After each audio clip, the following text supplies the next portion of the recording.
Hello viewers, Sahara কিচেনে সবাইকে স্বাগত। অন্যদিনের মতো আজ আরেকটি নতুন রেসিপি নিয়ে আমি আপনাদের সামনে হাজির হয়েছি বন্ধুরা।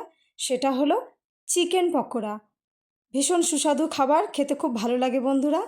খুব সহজ প্রসেসে বানিয়েছি, চলুন দেখে নেওয়া যাক আমি কিভাবে বানিয়েছি। আমি এখানে একটা বলে প্রথমে নিয়ে নিয়েছি বোনলেস চিকেন, মানে হাড় ছাড়া মাংস নিয়ে নিয়েছি। ছোটো ছোটো পিস করে কেটে নিয়েছি। তারপর এখানে আমি দিয়ে দিলাম স্বাদ মতো লবণ, হলুদ গুঁড়ো 1/2 টেবিল স্পুন, জিরে গুঁড়ো 1 টেবিল স্পুন, লাল লঙ্কার গুঁড়ো 1 টেবিল স্পুন, আর দিয়ে দেবো হচ্ছে আদা রসুন বাটা 1 টেবিল স্পুন, আর একটা লেবু আমি কেটে রেখেছিলাম, সেই লেবুর রসটা নিংড়ে আমি এর মধ্যে দিয়ে দিলাম। এরপর এর মধ্যে আমি দিয়ে দেবো হচ্ছে বেসন 2 টেবিল স্পুন, বেসন আমি এর মধ্যে দিয়ে দিলাম। তারপর এখানে আমি দিয়ে দিলাম কর্নফ্লাওয়ার 2 টেবিল স্পুন, দিয়ে দিলাম পেঁয়াজ কুচি। তারপর ভালো করে মিশিয়ে নেব।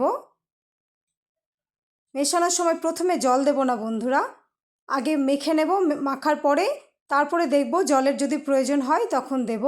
এখানে একটু জল লাগবে, তাই অল্প একটু জল দিয়ে দিলাম, দিয়ে ভালো করে নেড়ে নিলাম, মিশিয়ে নিলাম আর কি। মাখানো প্রায় হয়ে গেছে। এরপর এখান থেকে একটা একটা করে পিস নেব, আর আমি গরম তেলে দিয়ে দেব। কড়াইয়ে গরম তেল হতে দিয়েছিলাম বন্ধুরা, তেলটা গরম হয়ে এসছে, সেখানে আমি দিয়ে দিলাম হচ্ছে এক পিস করে, এক একটা করে পিস মাংসের টুকরোগুলোকে দিয়ে দেব। আর ভাজার সময় গ্যাসের ফ্লেমটা একেবারেতে লোতে থাকবে, ধিমে আছে এটাকে ভাজতে হবে, কারণ গ্যাসের ফ্লেমটা হাই থাকলে ভেতর থেকে মাংসটা ক্রিস্পি হবে না, চুজি হবে না। সেই জন্য এটাকে ধিমে আছে অনেকক্ষণ ধরে একটু ভেজে নিতে হবে বন্ধুরা, হাতে সময় নিয়ে। আমার ভাজা প্রায় হয়ে গেছে। এরপর আমি এটাকে তুলে নেব।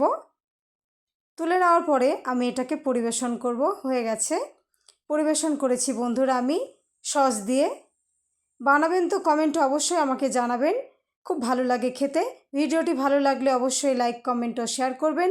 সকলে খুব ভালো থাকবেন ও সুস্থ থাকবেন। ভিডিওটি দেখার জন্য আপনাদেরকে অসংখ্য ধন্যবাদ।